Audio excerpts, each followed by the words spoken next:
Recent fines have been so many that people can barely survive. Riding a bicycle without a license plate is fined $7. A dirty car is fined $27, and even a street vendor can be fined $15,000 for selling vegetables.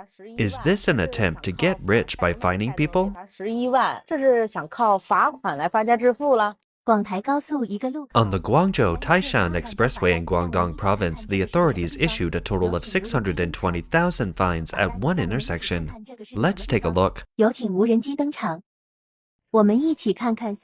use a drone to see how many vehicles cross the line, which causes the traffic violation in 3 minutes. A total of 27 vehicles broke the rule, and the owners will be fined.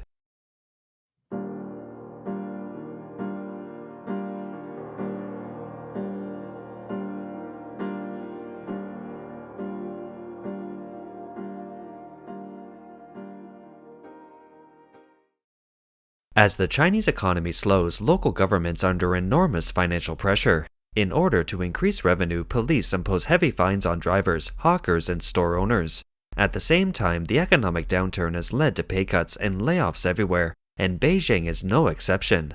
Today, we're going to talk about this issue, but before we do, we would like to invite you to subscribe. Your support is our greatest motivation and helps us bring you more valuable content. Now, moving on. Recently, a video circulated on the Chinese internet showing a Shaanxi traffic police officer fining a big truck driver for not taking a break after driving for 4 hours, even though several people took turns driving. Netizens sarcastically said, "It turns out that the vehicle needs to rest, not the person." Beidou monitoring platform displayed that your vehicle did not get enough rest from 1500 to 2300 last night. Beidou is now warning you that you are driving tired, and we will punish you according to the law. Let me ask, we are driving in pairs. Why? Since Beidou is in charge of vehicle management, Beidou requires you to take a 20-minute rest every 4 hours, and it has nothing to do with you two drivers. Regardless of whether there are 2 or 3 drivers, you must rest for 20 minutes within 4 hours of driving. You can see for yourself that you have violated the traffic law. It says right there that everyone will be fined in such a situation, not just against you, and Beidou has identified you for driving while tired. Is it the truck or the people that are forced to take a break? When your car is stopped for a break, so 100% people will have to take a rest. Yesterday, the policeman didn't say anything. You can see for yourself, are you saying that we are giving the ticket recklessly or that the system is reckless? Netizens left comments saying, "Collecting the money is the goal, everything else is just disguises. I've been driving for decades, and today I finally understand. Drowsy driving refers to the car, not the person." The Beidou vehicle black box, also called the Big Dipper system, is a monitoring system that Chinese authorities have made mandatory for trucks. Otherwise, the annual inspection of the operating license will not be approved. The authorities claim that the system is installed to monitor drivers in real time for violations such as speeding and driving while fatigued, thereby reducing the likelihood of traffic accidents. However, many truck drivers believe that the cab is their private domain, and the installation of Beidou surveillance cameras violates their personal privacy. This is especially true for long-distance truck drivers who are married and have no privacy in their every move. Truck drivers are required to install Beidou at their own expense. The installation cost is very high, about $480 per vehicle, and drivers have to pay a so-called service fee of $82 per year. The Chinese Communist authorities not only use police to issue fines, but also use many cameras to fine drivers. At the 43-kilometer mark of the Guizhou-Taishan Expressway in Foshan City, Guangdong Province, there is a Y-shaped fork in the road separated by a solid line down the middle. The solid line is drawn too short, so drivers have no time to react when changing lanes and easily run over the line and get a ticket. One car owner used a drone to measure the situation and found that 27 cars crossed the line in 3 minutes. The authorities fined each car owner $28, an average of $250 per minute. It's reported that as many as 620,000 vehicles have been monitored for violations by this electronic eye, and vehicle owners have been fined. The government's revenue may therefore exceed 16 million. Mr. Yuan, who got a fine here, told Chinese media, "After discussing it in the car fans group, I found that the setting of the expressway intersection indicator signals is unscientific.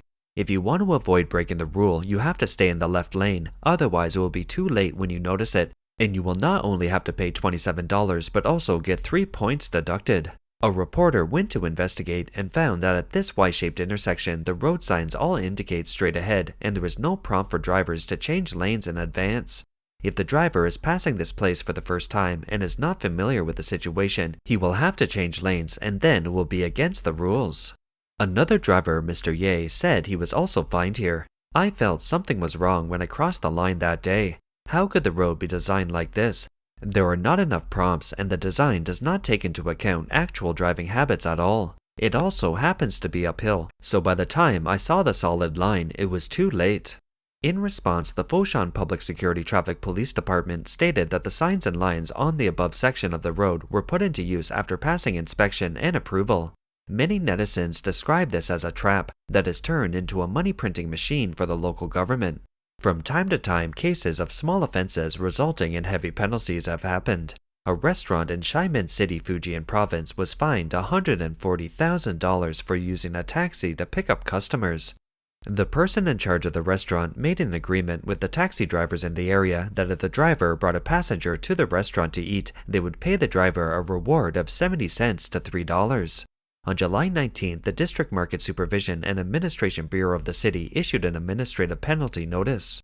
The notice stated that the restaurant was suspected of commercial bribery for soliciting customers by giving rebates to taxi drivers and was therefore fined $140,000. The manager of the restaurant said they would appeal. A small restaurant probably doesn't earn more than $30,000 a year. No matter what, the fine is too high. Netizens commented, I want to know the basis for the $140,000 fine. And it's already difficult for individual businesses to operate, and this fine is also unreasonable. There was also an odd incident in Guangdong. Yu Li, a teacher at the Southern Medical University in Guangzhou, was punished by the university for being late for class while resuscitating a patient, and this news drew widespread criticism. On the morning of May 10th this year, before the class, Yu Li discovered at the hospital that a child in her ward was in critical condition. The child was suspected of having suffered a brain hemorrhage and was in imminent danger of dying. Due to the tense situation, she was unable to report to the teaching and research office on time, resulting in a 29-minute delay in class. After investigating the matter, the school ultimately determined that the incident was a teaching error and docked Yu Li's May bonus $275. They also notified the entire college of the criticism and disqualified Yu Li from consideration for merit-based promotions this year. The school's punishment caused an uproar in public opinion, with netizens criticizing, isn't human life more important than class teaching? And will students from such a school have medical ethics? As public opinion fermented, a staff member from the publicity department of Nanfang Hospital of Southern Medical University responded, the current result of the punishment is considered a teaching error, which is the lightest level. She also said the patient herself stays in the hospital and the patient's treatment is guaranteed regardless of whether teacher Yu Li is there or not. Even if there is an emergency, it must be reported in advance. Seeing the hospital's response, netizens were even more outraged. One commenter said, if it was your child lying there, would you say that? Besides, the so-called lightest punishment is not light at all. Not only is there a fine, but the whole hospital is notified and criticized, and the annual Merit and Excellence Awards are cancelled, stripped of all the benefits and honors. Could that be called light? What kind of guidance will this give to the teachers and students of the whole hospital? Should doctors abandon a dying patient to be on time for class? This is a disregard for life. Is this still a medical school? Following up reports indicate that Yu Li had already been suspended from work on June 20th. The hospital's pediatric outpatient staff responded to the media that they were unaware of the reason for the suspension and had not received any notification for when Yu could go back to work. The passing away of a loved one also becomes an opportunity for the authorities to impose fines. In Wenzhou City, Zhejiang Province, Miss Chen's father passed on the evening of July 11th. The family took the body to the funeral home for cremation. The next day, Miss Chen held a banquet at a neighboring hotel to thank her relatives for their help, but was heavily fined for doing so. On July 14th, Miss Chen went to the funeral home to pick up the ashes. The local village official told her that the ashes had to be held for 3 hours. Miss Chen said that when she went to collect the deposit, she was told that there was a fine of $700. What is the legal basis for the $700 fine? Who was the money paid to? The local street office and the funeral home responded that no banquet can be held after the body is sent to the funeral home, and if it is not sent to the funeral home, no more than 5 tables of banquet can be held. They also said, there is no legal basis for this rule, it is prescribed by higher authorities. I asked him why, and he said that after the body is cremated, it is not allowed to have dinner at home. You can't even set up one table, and we were told that we had broken the rules and would be fined $700. If the body has not been cremated, you can have a banquet, but it cannot exceed 5 tables. A staff member of a local civil affairs office told the media that the $700 is not a fine, but a deposit for holding a simple funeral, which means if the funeral is not simple, then you cannot take back your deposit. It is not a policy, but the village agreement. The analysis is that the advocacy of holding a simple funeral is well-intentioned, but if it's not clearly stipulated in the laws and regulations, it can only be advocated and cannot create penalties such as deposits, otherwise it's also suspected of violating the law.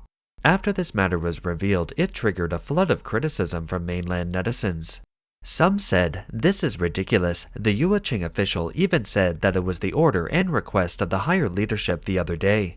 When things got out of hand on the internet, it became a village agreement. From birth to death, there is no part of life where people are not exploited. They must be desperate for money. This is too much. The Chinese Communist Party is in financial trouble and the fine economy is widespread. It's relatively common to be fined for driving in China. Netizen EE and her husband work hard in Beijing. Her husband is a driver and sometimes gets fined.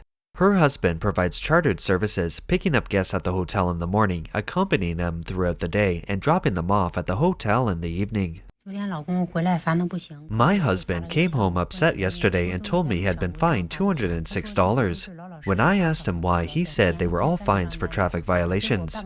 He said he followed the navigation system religiously and was already upset about the previous $180 ticket.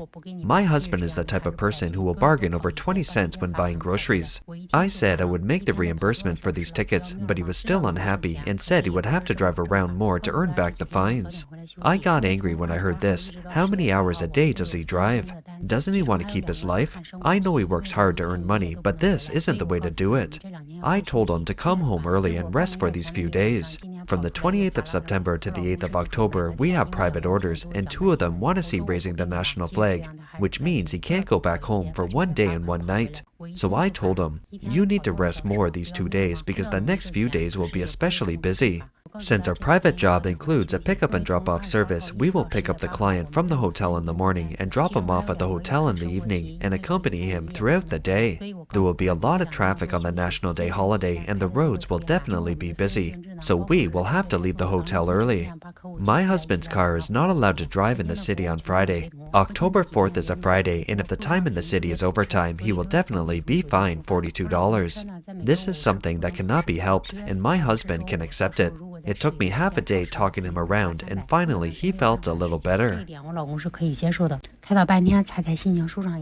This lady's husband also works hard in Beijing, and the couple is separated. She stays in her hometown to take care of the children. She said that her husband's salary was recently cut again, but fortunately he was not laid off. Her husband is almost 40 years old, and she really can't imagine what they would do if he were laid off. My husband, who is drifting in Beijing, had his salary cut again. He told me last night when we were on the phone. I didn't expect it to happen at the end of the year. The company takes very few new projects this year. Although the previous projects are gradually being processed, the payments for the projects are not going smoothly. In order to keep the company running normally, his managers decided to cut the salaries of the current few dozen employees. They had already taken a pay cut at the end of the year, and this time the pay cut was not very large, a 10% reduction, which would mean tens of dollars less income per month. The end of the year was a bad time, and although they were mentally prepared for the pay cut, they still felt uncomfortable when it happened. So far, the company only cut salaries, and there have been no layoffs like others at the end of the year. Hopefully, that day will never come. I can hear on the phone that he is very depressed. He joined this company after our restaurant closed and has been working here for almost 5 years. He said that if he was really laid off one day, and he is almost 40 years old, he really didn't know what he could do in the future. I think these are the problems that most of us middle-aged people face. We both come from rural backgrounds with no advanced education and no family background or connections. We worked hard to get where we are, and we are currently living apart. On the phone, I didn't know how to comfort him. I told him that the year was almost over, that he had almost finished the job. Probably he could go back to his hometown early for the new year. The netizen said that her husband was about to be laid off and the whole family depends on his salary. The couple felt a lot of pressure as they had a monthly mortgage and car loan of a total of $1,100. My husband is going to be laid off and we can't sleep at night. My husband works for a small company in Beijing and he works overtime on Saturday.